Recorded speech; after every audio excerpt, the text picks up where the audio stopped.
tonight Jim Parke joins an illustrious group who have been honored with the Distinguished Ethics Lecturer.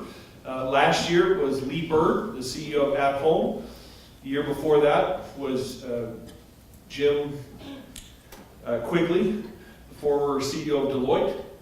The year before that was Gail Miller, chairman of Larry H. Miller Companies. The year before that, Pat Hasse, former chairman and CEO of Allegheny Technologies. All wonderful ethical leaders, and Jim fits that bill very well. I'm grateful that he could be here with us tonight. So there's my formal remarks to remind myself about Jim, but I think I can do it without these. So Jim is a graduate of Weber State University. He also has a JD from Gonzaga, as well as an LLM from NYU, New York University. He worked as a lawyer at a law firm and then was hired by Otter Products, where he was the general counsel. And then in a surprise move he'll probably discuss, he was asked to be CEO several years ago, and so for the last several years he has been the CEO of Otter Products. I just want to mention this one other thing. I first saw Jim speak in Salt Lake City a couple of years ago, and was incredibly impressed. And then I invited him to come and speak to my executive MBA students this past November. And I don't want to put any pressure on Jim, but I have had lots and lots of amazing guest speakers in my classes over the last 31 years. Yes, I'm that old. And he's the first one who's ever gotten a standing ovation. So he received a standing ovation from our executive MBA students in November. With that pressure, please join me in giving a warm welcome to the 2019 Wheatley Ethics Distinguished Lecturer, Jim Parke.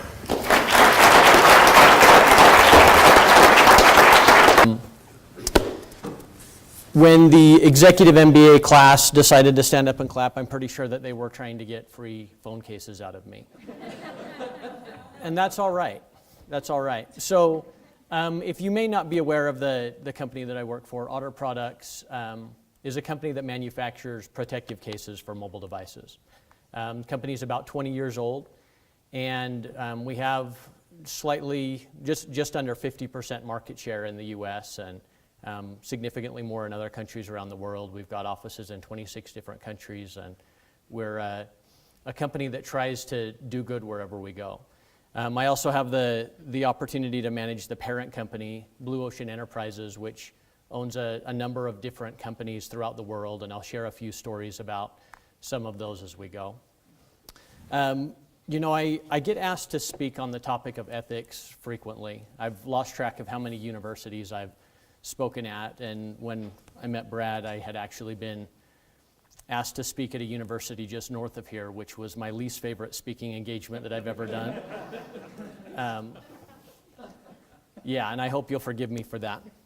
But typically when I have the opportunity to speak about ethics, I have to do it from a very secular, experiential, academic perspective. And tonight I'd like to touch a little bit more on the why behind some of that, and perhaps unburden myself of some of the deeper things behind that come from religion and faith and what goes into that.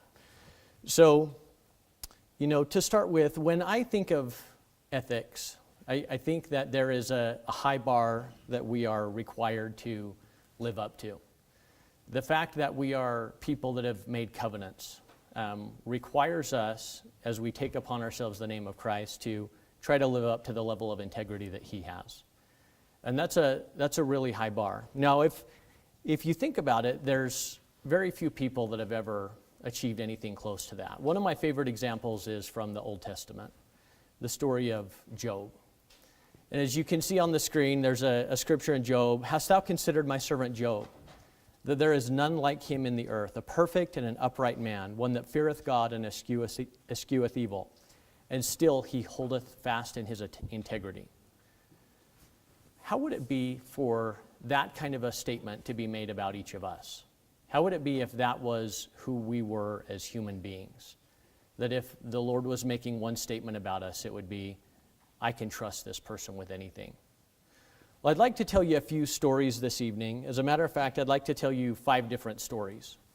And I'd like to share some lessons that I've learned from those stories. And most of these stories are about people that I've had the opportunity to work with and observe.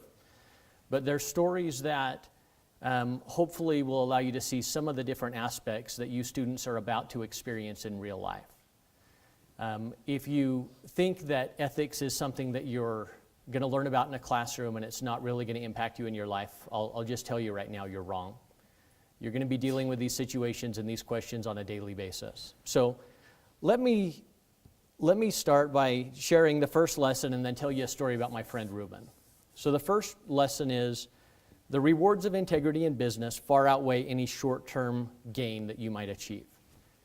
Now that's a pretty profound statement because as you'll see in this first story that I'm going to share with you, sometimes the immediate opportunity, if you compromise just a little bit, can be pretty lucrative. So let me tell you a story about my friend Reuben.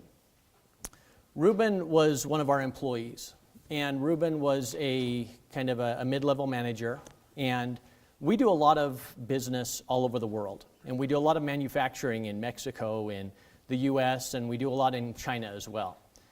And we found that sometimes the standard of integrity that we encounter in other countries is not quite what we're used to in the US. And we found out that one of the factories that we were using on a contract basis in China had been employing child labor. And we said, okay, we're done with that. We're not working with these people anymore. We terminated our relationship. We moved all of our tools. We moved our production to another facility. And we thought we were done with it. And we got a call from these people, and they said, we'd really love to come to Colorado and talk to you. It was a big mistake. We thought the 7-year-olds were 25. Give us another chance. And so we told them that we would entertain a meeting with them. And so they came and they brought a whole delegation of people. And we sat in a room with them for several hours, and they told us how they had repented and changed their ways and seen the light. And they were, Anyway, it was not very convincing. So at the end of the day, they gave a box of cookies to each person in the room. And thought, okay, that's nice. And Reuben, who was one of our mid-level managers and who was one of the people in charge of the decisions about which factories we happen to use, went home and he thought, this will be fun. Can share these box of cookies with my wife and my kids. This will be great. And he opened that box of cookies. That is $10,000 in crisp, uncirculated $100 bills. So if you're Reuben, what do you do? Reuben's got a mortgage. Reuben's got student debt. Reuben's got 3 young kids. He's got a car payment. And nobody is ever going to know about this. Because nobody else was there when he opened the box of cookies. And the people that bribed him sure aren't going to tell anybody about it. He doesn't even have to give them the business. All he has to do is keep that money. Right? Now think about that for a second. How easy would it be to just make a slight little compromise in that situation? Does it really hurt? I can repent later. I can get back on track, but this would really make a big difference. But Reuben decided to go the other direction. He called us up and he said, guys, I don't know what to do here. I opened the box of cookies and there was this envelope full of cash in it. And I don't know what to do. I'm scared. I didn't even eat the cookies. What do you want me to do with it? And so the first question was, well, how much money was originally in the envelope? But Reuben was an honest person. And so we were able to collect that and go through a process of returning this money to this factory in China, which is not very easy. Because when you wire money over $10,000, you have to make disclosures to the federal government. And how do you report that? This is a failed bribe, which is exactly how we reported it, right? But, those are the types of situations that really do happen. In real life, those kind of things happen. And you've got to figure out what it is that you stand for. What is your price? Because I can tell you for Reuben, his price was a lot more than $10,000. He could have taken that, but do you know what it would have cost him? His integrity. It would have cost him his self-respect. It would have cost him an ability to look in the mirror and be happy with what he saw for the rest of his life. And I'm not talking about male pattern baldness. I'm talking about the ability to look in the mirror and say, I am proud of who I am, right? That's an important thing, and I am so proud of him for making the right decision. Let me tell you the other part of the story. We wanted to show that Reuben was living our core values, that he was living the type of way that we wanted to as a business. And so in our next company meeting, which was kind of fun because we had Peyton Manning there, he was our celebrity spokesperson, and I had the chance to call Reuben up on stage, and with the owners of the company by my side, to give him a special award and a check that after tax netted out to $10,001 after tax. To show him and everybody else that there's so much more benefit that comes from doing the right thing. Now, the other piece of it is, do you know how many times Reuben's been promoted since then? Do you know how much I trust that man? Is there anything that I'm afraid to put in his hands? Any task that I'm afraid to give to him? I know he's a man of integrity. And he has made far more, not just in bonuses, but in his pay increases because he did the right thing here than he ever would have earned had he kept that money. Doing the right thing cost him in the short term, but it's paid off big. Not just economically, but spiritually and emotionally. It's paid off big for him. And that's a big piece of this lesson, right? In the Bible, there's a story of two brothers, Jacob and Esau. And Esau sells his birthright for a mess of pottage, right? He gives up something of eternal worth in exchange for something that would provide momentary gain. Those types of situations come all the time. And if we had a long time, I could tell you story after story after story of times when somebody has tried to buy my integrity from me. It's real. I've sat down with politicians in foreign countries and been asked straight up for bribes, been asked straight up for things that would completely be a violation of the promises I've made and the covenants that I've made. And you have to decide, what is it that you really stand for, and what is it you're trying to accomplish? So let's move on to the second lesson. Second lesson is, exercising integrity in business requires skill, strategy, persistence, and a willingness sometimes to pass up opportunity. So for this one, I'd like to tell you a story about my friend Kevin. Now, Kevin is a guy that I went to law school with. Great guy. He has zero compassion, but he's one of the smartest people you'll ever meet, and I love him. Well, we were negotiating a contract. We were in the process of buying a small company, and this company that we were buying had retained a big international law firm. And as we were negotiating this deal, the attorneys on the other side made a pretty big mistake in the documents, and it was going to cost their client about $1 million. And Kevin, he realized this mistake that they had made. Now think about it. How much credit in a normal company would he have gotten if he had just let that through and all of a sudden our company makes an extra $1 million? Kevin had too much integrity to do that. He had sworn an oath as an attorney that he was going to live by a code of ethics. And so he came to me and he said, hey, they've made this mistake. We have an obligation to tell them about it. Are you okay with that? And I said, absolutely. So we called up the attorneys from the other side and he said, hey, you guys have made a mistake. I need you to make these changes in the document because we're not going to sign it if it puts your client in that bad of a position. It's not consistent with the handshake deal that we had. And the other attorney said, no, we don't want to do that because that'll make us look bad to our client. We don't want to go back and tell him that we made this mistake. Do you think he's going to figure it out when it costs him $1 million? So Kevin came back to me and he said, they're not willing to change the document. What are you going to do? Well, at that point, we have to walk away from the deal, right? Because our choice is either we take unfair advantage of somebody else because of a mistake that is beyond our control, or we choose to walk away from the situation. So I got to call up the CEO from the other company and say, look, there's a big problem here, and I don't want to get anybody in trouble, but we're no longer willing to proceed with this unless there are some significant changes made to the document. And he got all upset and said, we negotiated this. I can't believe you're trying to change the deal. And I'm like, no, these are changes in your favor, right? Those attorneys didn't work for that man very much longer after that. And guess what? We still got the deal done. How easy would it have been, though, for Kevin to just let that pass, to let that situation go the way it was naturally going? He tried, he gave it his best effort to fix things, but it wasn't good enough, right? And sometimes you got to try again and again and again to get to the right result. And sometimes you've got to be willing to walk away. Now, as a footnote to that, a couple years after that deal, I kind of wish we would have walked away because it didn't end up being the best deal we ever did, but it makes for a good story now. Not all deals are winners.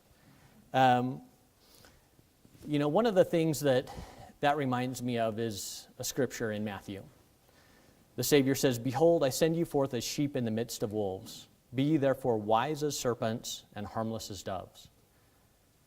Sometimes you've got to be smarter. Sometimes you've got to be more strategic. Sometimes you've got to outthink the other side in a deal or in a situation. You truly have to be more wise than they are. And that's okay as long as you're harmless, as long as you're not doing that in a way to take unfair advantage of somebody. If you're doing it with pure motives, if you are legitimately 3 steps ahead of them in the game of chess that we call business, that's not a bad thing if you're doing it for the right reasons. And I think that story about Kevin is a great example of that. He was able to get the right result even with all the objections that came from the other attorneys. Well, let me share with you a third story. And the lesson that I hope you'll draw from this one is that in the silent but fierce battles of integrity that are fought within each of our own hearts, it's never too late to choose to do what's right. Let me tell you about a guy named David. Now, David is a guy that we own a lot of real estate, our company does, all over the world. And he's one of the people that is in an hourly job, and his job is to go around and fix things when they break. Never been to college, I'm not sure he even graduated from high school, but David is a great human being. He's one of my favorite people. One day I left work and I had a document on my desk that had salary information for a bunch of people in our company. And I carelessly forgot to put that document away. But I didn't think it was a problem because my office door always locks. You've got to have a key card to get into it, and there's only a few of us that have that access. So I left and went home for the night. And when I got back to work the next morning, which was pretty early, David was sitting in a chair outside of my office, and he was just a wreck. He was shaking. It was apparent he hadn't slept all night. You could tell he had been crying. And I said, David, what's going on? And he said, I really need to talk to you for a minute. And so I said, come on in my office, and I brought him in and sat him down, and he said, Jim, I've got to be straight with you. Last night, I was asked to go in and change some weather strippings in your office, and I was given access to your office. And I went in there, and I saw this piece of paper on your desk, and I looked at it, and I read it. And I went home, and I have felt so horrible about that I came in today to tell you what I had done, and I'm ready for you to fire me. Think about that for a second. How would anybody ever have known that he saw that document? I didn't even know that he'd been in my office, right? What kind of integrity does it take to be willing to put everything on the line and go back and say, do you know what? This thing that was even, in truth, a little bit harmless, I did this and I'm willing to give up my job. And he's the sole breadwinner in his family, by the way, because he was so distraught that he had compromised his personal values by looking at that document and seeing that salary information. You know, if you think about it, he didn't have to do that, right? Well, I can tell you that David is making way more money now than he ever made before that, because I know that I can trust the man. I know that he is a man of integrity. David has been promoted several times since then. We put him in leadership classes. He's gotten so many additional skills. He's working in a job that he's thrilled with. And none of that ever would have happened had he chosen to hide what he had done instead of just come clean with it. I think that's important because all of us at various times in our lives are going to make mistakes. Every single one of us. And hopefully it's not a major lapse in judgment that gets you fired, but you're all going to be less than your perfect selves at some point. And the temptation there is going to be, as it always is when somebody transgresses, the temptation is going to be just hide it. Hide it. Because that's safer. And I'm here to tell you that that is never the right answer. It's never the right answer. If David would have done that, his life would be completely different than it was today. He would be eaten up with guilt inside. He would be in the same position that he was in previously. He'd be making a third of what he makes today. Doing the right thing usually results in much better things happening, especially over the long run. Now, I can't promise you that if you choose to disclose a bad thing that you've done, that magically everything in your life is going to get better. Matter of fact, most of the time, there's going to be some consequences associated with that, right? But you've got to ask yourself, what is it that you're trying to achieve? Are you trying to get promoted? Or are you trying to make something of yourself? Are you trying to become like your Savior? Are you trying to gain that level of integrity? And to do that, that means that sometimes we're going to stumble, and sometimes we need to be willing to do what's necessary to get back on that path. I'm so very proud of David and the person that he is, and I could tell you several other stories about people that have done similar things that have worked for me. These are people that I trust, and I never have any concern about these people because I know that integrity is worth more to them than their job, than money, than power, than privilege, than anything else. You know, there was another person like this in the scriptures. If you think about the story in 1 Nephi, where Zoram was helping Nephi to carry the plates outside of the walls of Jerusalem. And there was some confusion, and Nephi ends up tackling him, and they have a conversation, and Zoram swears an oath. And what does Nephi say at that point? And it came to pass that when Zoram had made an oath unto us, our fears did cease concerning him. How would it be to be that person that your word was so good that people were willing to put their life in your hands because they knew that you were trustworthy, right? That's the person that I want to be. That's the type of person that I aspire to be. Well, let's talk about another story, and this story will take a little bit more time. So the lesson here is that business operated ethically with a sincere motive to do good can be a powerful force in furthering the Lord's work. So let me tell you a little story here, and you're going to think, how does this relate to business ethics? And we'll bring it back to the topic at the end, okay? So I want to tell you about the people that own the company that I work for, Kurt and Nancy Richardson. Now, none of these individuals that I've told you stories about tonight are people that share our faith, but Kurt and Nancy Richardson are very strong Christians, very believing individuals, and people that truly are disciples of Jesus Christ. Well, they own property all over the world. They own businesses all over the world. And they own quite a bit of real estate in the British Virgin Islands. Well, if you remember back about 18 months ago, in the fall of 2017, there was a series of hurricanes that went through the Caribbean. Started with Hurricane Irma, which was a Category 5, then Hurricane Jose, which is a 4, and finally, the last one was Hurricane Maria, which hit Puerto Rico, and you've all seen and heard about the devastation that was caused there. Well, on the island of Tortola, in the British Virgin Islands, we have a fairly large number of employees and several businesses down there. And when Hurricane Irma came through that area, it destroyed everything. It decimated all of our real estate. We had a number of vessels through our businesses, over 50 vessels, and only one of them survived the storm. What's worse is every single one of our employees lost their home. Every single one of them. And because the hurricane was so strong and continued up into the U.S. and hit Florida, all the press coverage was focused on what was going on in Florida in the U.S. And the entire communication for Tortola was wiped out. And they had very little way to communicate other than a few satellite phones on the island. We were finally able to get a hold of somebody down there, and the message that we got was, we have no food, we have no clean water, We have no electricity. We have no way to communicate with the outside world, and nobody cares about us. So Kurt and Nancy Richardson decided to do something about it. They've been blessed with significant economic means, and they chose to take the profits from their businesses and launch their own rescue mission for these people. So we were able to get the one boat that we had, the one boat that hadn't been destroyed, which was a passenger ferry of a fairly large one. And we decided that the closest place to get supplies was going to be in Puerto Rico, which had not yet been hit by Hurricane Maria.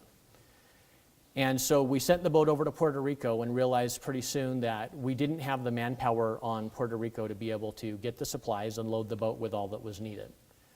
So we reached out to the local stake president. Now remember, Kurt and Nancy Richardson and very, very few of the people that work for our businesses are LDS, but we were in a position of desperation. And so we reached out to the stake president and we said, we need your help. We're going to send you money. And this is not a little bit of money. This is millions of dollars of money. And we need you to go and buy as many supplies as you can. And time is of the essence. And we need your help from your members to load these supplies on our boat. And we're going to take several trips, because it's about 80 miles between the two islands, several trips a day, because there are 30,000 people on this island that have no food and no water.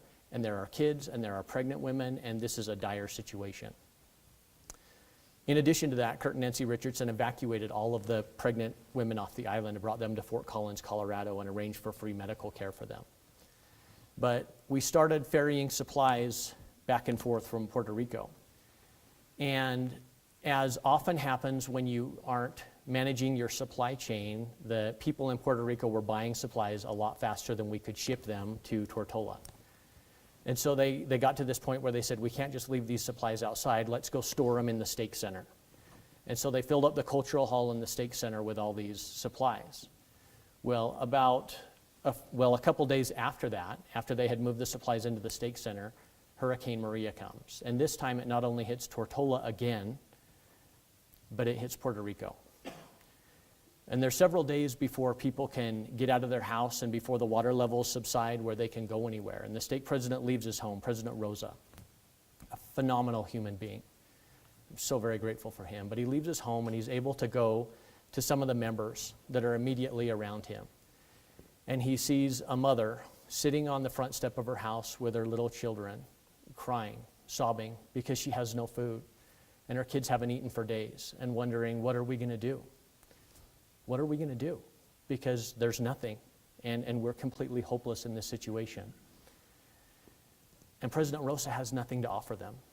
And he gets in his truck, and he starts to drive away, and in his heart he prays, and he says, Father, what am I going to do? I've been asked to care for these people, and I have no way to take care of them.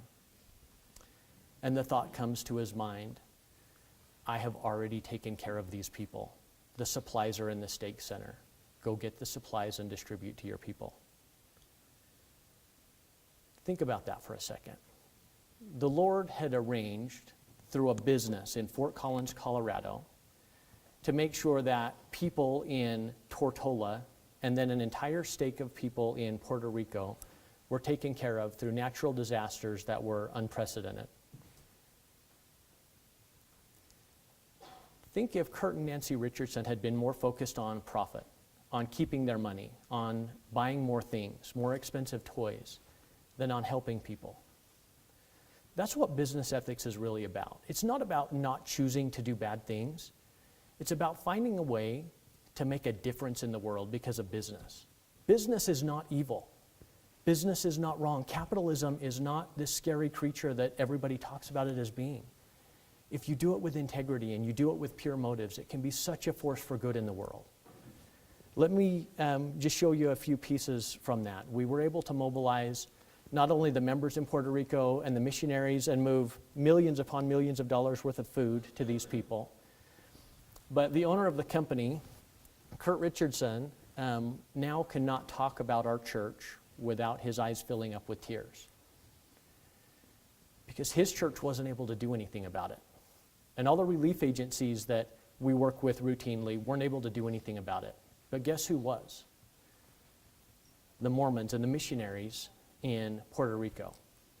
And then when the church, because we were the first people to arrive with help, and the second group to arrive with help was actually the church, and he was so excited to see the supplies and the relief that they had brought. You know, this is a picture of President Rosa passing out supplies to members of his stake. This is real. This is what business can truly do in the lives of people if you're focused on doing the right thing for the right reason, right? One other thing that I'll just mention, Kurt Richardson was so happy and so pleased with the work that the members of our stake had done, that in the one building that we had that hadn't been destroyed, that still had communication set up because we set up a satellite link, he arranged for our local branch to be able to go there and watch General Conference, right? Nobody else on the island had churches to be able to meet, but this man, because of what the Spirit had told him to do and told other people to do, now these people are in a conference room in a devastated island watching General Conference. It's pretty remarkable.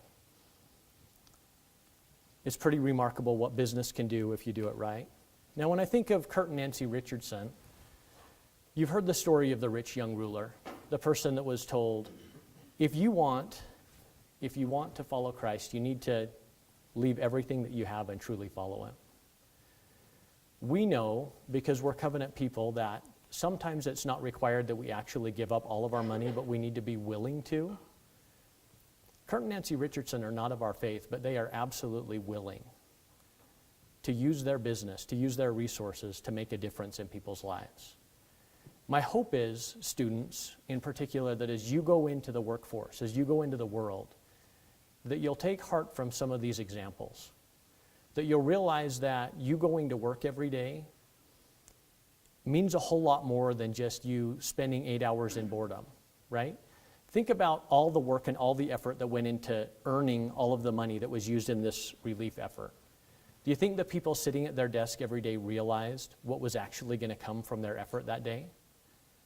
I'm pretty sure they didn't. I'm pretty sure that I had no idea the good that was going to come from just showing up at my job and doing the best that I could and trying to run a profitable, ethical business. But that's what happens. You know, you've heard this a million times, but some things matter more than other things. Money is not one of those things that matters. It's unnecessary. But don't get caught up in being so focused on money and titles and all these things that seem prestigious, because guess what? They all go away. I was not born a CEO, and I hope that I do not die a CEO. That means that that's something that I do. It's not who I am. And sometimes we get our identity so tied up with our title and our bank account that we lose track of what's actually going on in life. Life is about a whole lot more than having a fancy name on your business card, right? Let me share with you here a quote by then Elder Howard W. Hunter. It says, "There's a great difference between ethics and religion. There is a distinction between one whose life is based on mere ethics and one who lives a truly religious life. We have a need for ethics, but true religion includes the truth of ethics and goes far beyond." Let me just plant a seed in your mind. If you are on the covenant path and you are doing everything necessary to stay on that covenant path, you're keeping the promises that you've made, ethics can kind of become an afterthought. Because as you focus on living the higher law, the lower law of business ethics kind of takes care of itself. It really does. Now, that doesn't mean that you don't need to learn skills. It doesn't mean that you don't need to prepare yourself, but it does mean that being focused on that bigger picture vision eliminates so much of the temptation that could otherwise get you in trouble. You know, if you really think about it, all of the covenants that we make require ethics as a prerequisite. All of them. In my company, we have something that we call slide pride, which is you have pride in never having a mistake in your PowerPoint presentation. And I see several grammatical errors in this right now, so I apologize. But the point should not be diminished by that. Every covenant that we make requires ethics as a prerequisite. How can you truly be obedient for the right reasons if you don't have ethics? How can you truly consecrate all that you have to the Lord if you're not living an ethical life?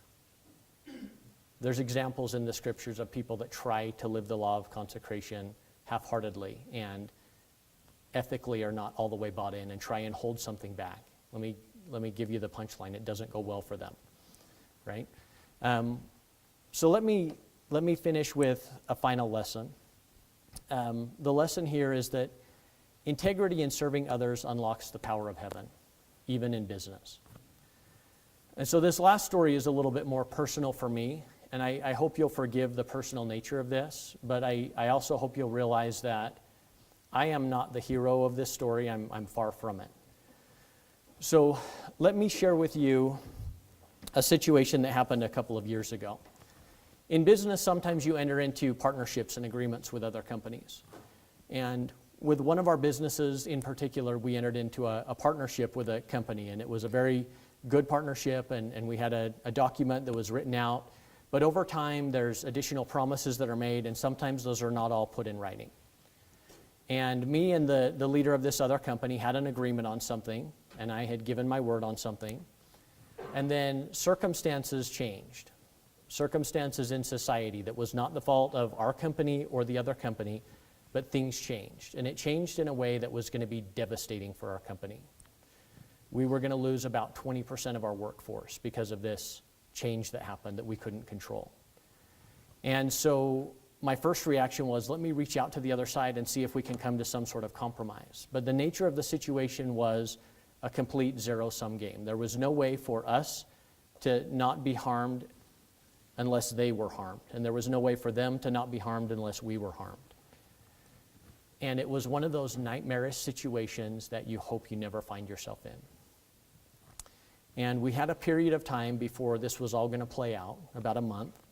And I can tell you I have not had a more difficult month in my life, other than the first month when I was called as bishop. That was pretty bad too. I got down on my knees and I prayed and I said, Heavenly Father, I don't know how to protect these people's jobs. This is way beyond me. I need help here. And I got a feeling, a peaceful feeling that let me know that things were going to be okay. And I thought, okay, I can exercise faith in that. And I got up from my knees and I went to work and I tried everything. I tried literally everything multiple times and nothing was coming together. And we got to the point where it was the day before this was all going to go down. And we were going to lose 20% of our workforce the next day, and I was distraught. And I got on my knees that night, and I was so torn up inside because I'd received a sense that things were going to be okay, and for some reason they weren't. Somehow my weakness had gotten in the way. And there was something that maybe I hadn't done, and I was torn up inside because there were a lot of families that were going to be out of their jobs, and it was my fault. And it was my responsibility to protect these jobs. And I poured my heart out to my Father in heaven, and I felt like there was nothing there. And I woke up the next morning, and I opened my Book of Mormon, and I opened to Alma chapter 58. And I started reading, and I got a strong impression, the answer to your problem is in this chapter. Well, Alma chapter 58, if you're thinking in your mind, is a war chapter. Helaman is fighting a war, and they're in a desperate situation, and I thought, I have no idea what's going on here. And I read every verse of that chapter multiple times, and I didn't get it. And I prayed, and I said, Lord, I don't understand.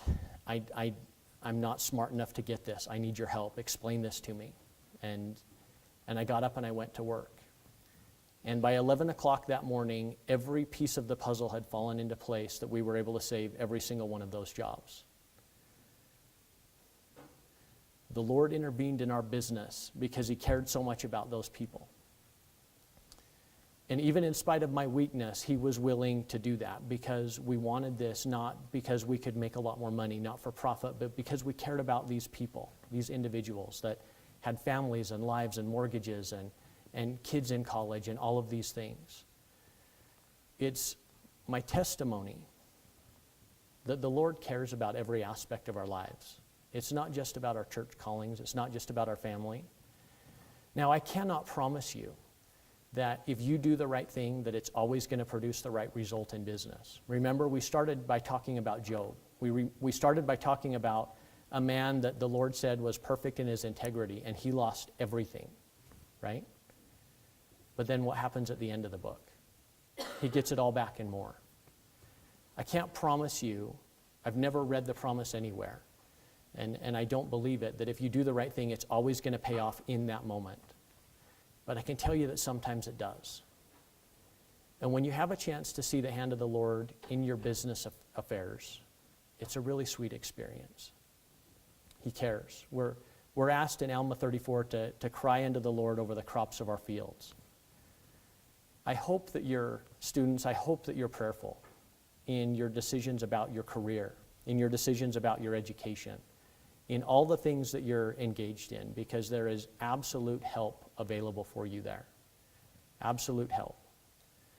And so I think Brad wanted me to spend a little bit of time taking questions and answers now. So with that, my prepared remarks are over, but I'd be happy to spend a little bit of time and answer whatever questions you guys might have.